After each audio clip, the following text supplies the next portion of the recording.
मित्रांनो, तुमचं पुन्हा एकदा GB स्टोरी टेलर या यूट्यूब चॅनलवर स्वागत आहे. आजच्या आपल्या गोष्टीचं नाव आहे ती भयान रात्र. लेखक राहुल सांगळे. पण गोष्ट सुरू करण्याआधी जर कोणी या चॅनलवर पहिल्यांदाच आलेले असाल तर त्यांनी ह्या चॅनलला सबस्क्राईब करायला विसरू नका. चला तर मग अजिबात वेळ न घालवता गोष्टीला सुरुवात करूया.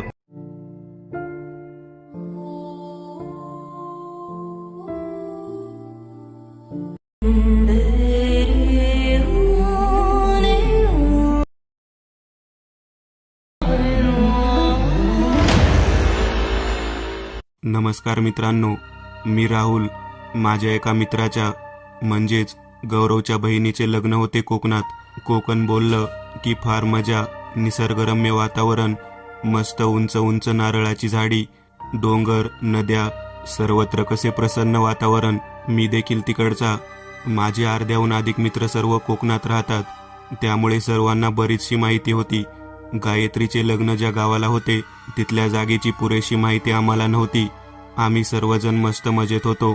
नवीन ठिकाणी जाऊन तिथला परिसर बघणे, मौज मस्ती करणे आम्हाला फार आवडे. नुकतीच दिवाळी संपलेली होती आणि आमच्यापैकी काही जणांच्या दिवाळीच्या काही सुट्ट्या शिल्लक होत्या.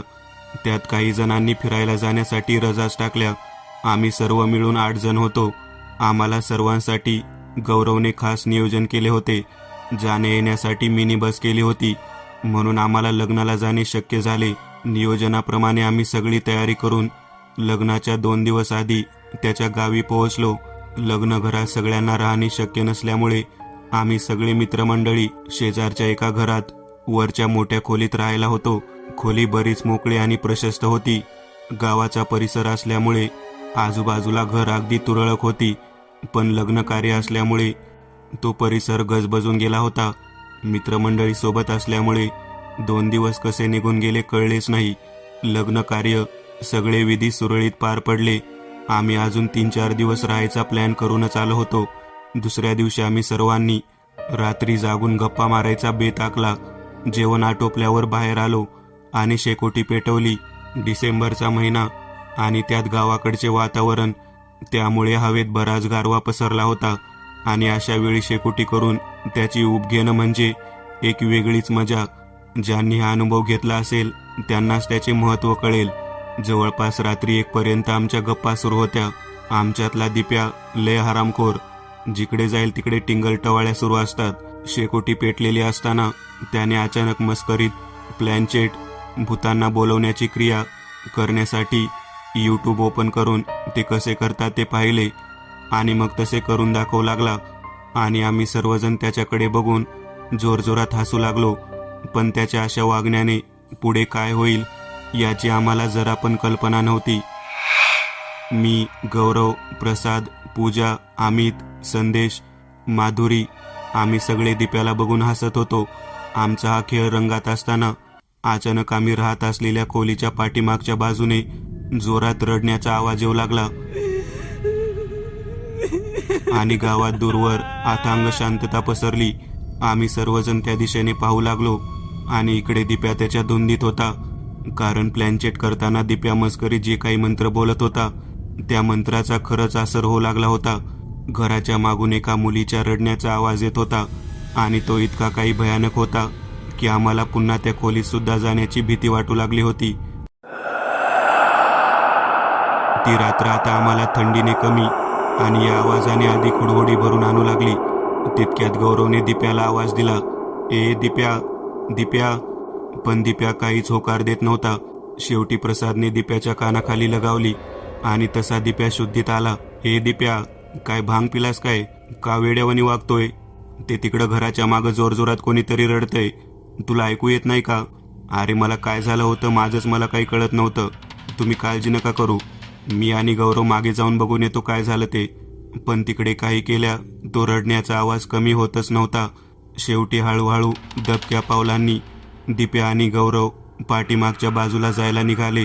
मी, प्रसाद, संदेश, अमित, माधुरी आणि पूजा आम्ही सर्वजण तिथे स्तब्ध उभे राहिलो. बराच वेळ होऊन देखील दोघे परत आले नाही. म्हणून पूजा बोलली, बराच वेळ झाला यार, या दोघांना आतापर्यंत यायला हवं होतं. वातावरणात एक वेगळी शांतता पसरली होती. आम्ही सर्वजण त्यांच्या प्रतिसादाची वाट पाहत तिथेच अंधारात उभे होतो. तितक्यात त्यांनी आवाज दिला, आलो आलो, तिथेच थांबा. काही वेळानंतर ते तिथे आले. आले आले आम्ही त्यांना विचारले, अरे इतका वेळ काय करत होतात?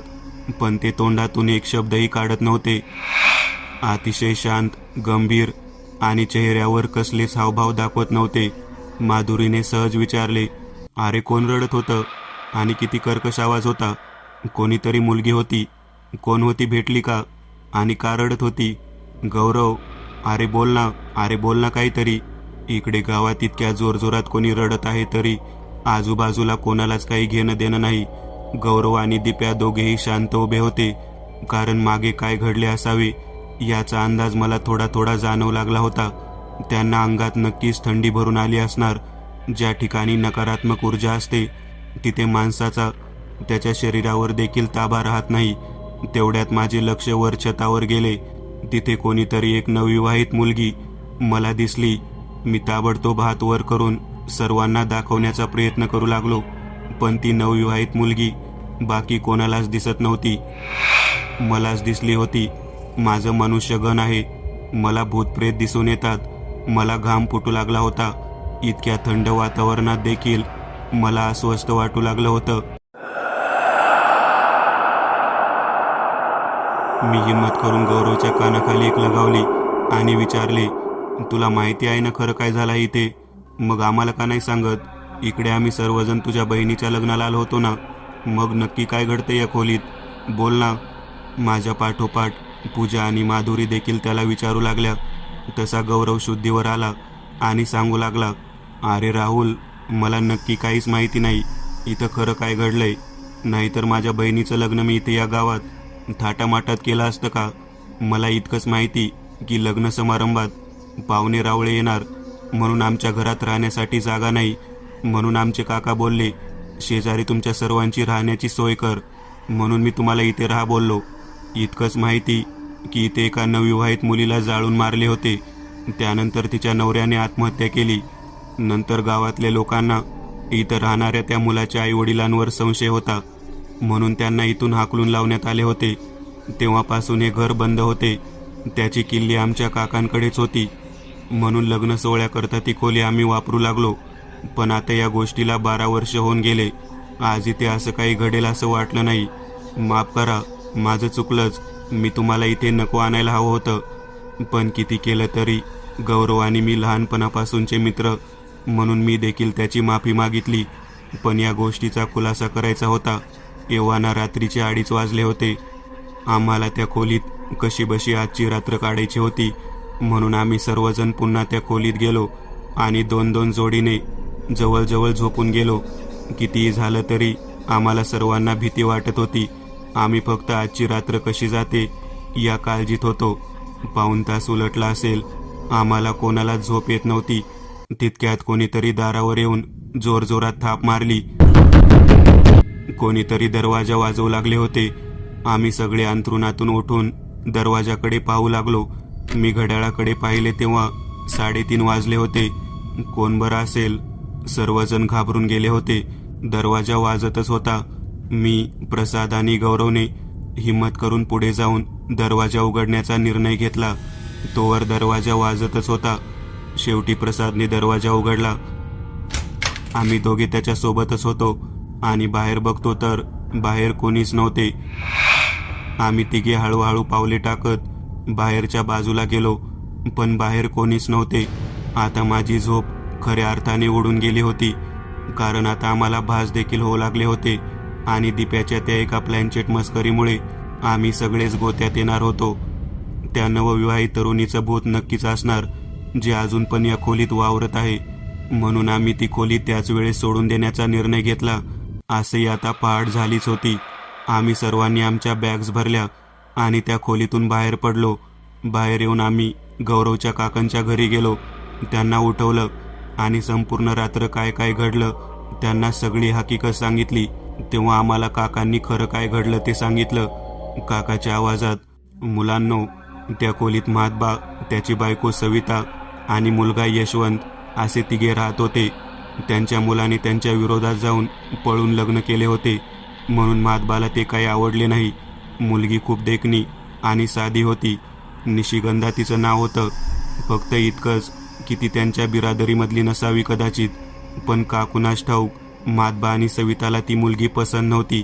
असंच एक दिवस मी माझ्या कारभारणीसोबत घरात चहा पीत बसलो असताना त्यांच्या खोलीतून जोरजोरात रडण्याचा ओरडण्याचा आवाज येऊ लागला. तसा मी ताडकन उठून तिकडे धावत सुटलो. बघतो तर काय, ती मुलगी पूर्ण जळत होती, ओरडत होती, धावत होती, इकडे तिकडे भिंतीला जोरात धडकत होती. मी खूप प्रयत्न केला वाचवण्याचा, पण काही उपयोग झाला नाही. गावातले लोक येऊन तिला जेव्हा हॉस्पिटलमध्ये घेऊन गेले तेव्हा डॉक्टरांनी तिला मृत घोषित केलं होतं. त्यानंतर तिचा अंत्यविधी करण्यात आला. पण तिथे सगळ्या गावातल्या लोकांनी बघितलं की यशवंत कुठेच नव्हता.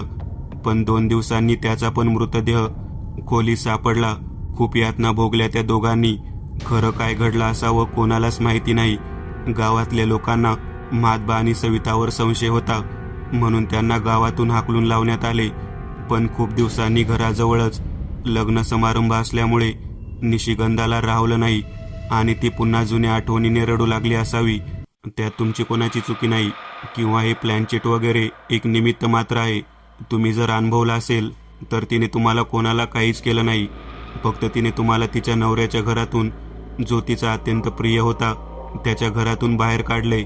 इतकं सर्व ऐकून आम्हाला सर्वांना रडू येत होतं. आमची भीती आता निघून गेली होती आणि एक सहानुभूती होती, फक्त आणि फक्त यशवंत आणि निशिगंधा या दोघांसाठी. त्याच दिवशी आम्ही तिथून पुन्हा आमच्या घराकडे रवाना झालो. येताना आमच्याकडे आता खूप सुंदर आठवण होती. आम्ही सगळे त्या बसमध्ये शांत होतो. घरी कधी आलो होतो ते देखील आम्हाला कळले नाही. मी एक नवीन चॅनल ओपन करत आहे. त्यावर तुम्हाला ॲनिमेटेड हॉरर स्टोरीज पाहायला मिळतील. त्या चॅनलची लिंक या व्हिडिओच्या डिस्क्रिप्शनमध्ये दिलेली आहे. चॅनलला सबस्क्राईब करायला विसरू नका. मित्रांनो, आज पुरतं एवढंच. तुम्हाला जर काही गोष्ट आवडली असेल तर नक्की लाईक करा.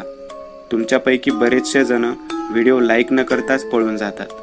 पण हा जर व्हिडिओ तुम्ही लाईक केला तर मला जरा बरं वाटेल आणि असेच भारी भारी व्हिडिओ बनवायची माझ्यात एनर्जी येईल. त्यामुळे नक्की लाईक करा.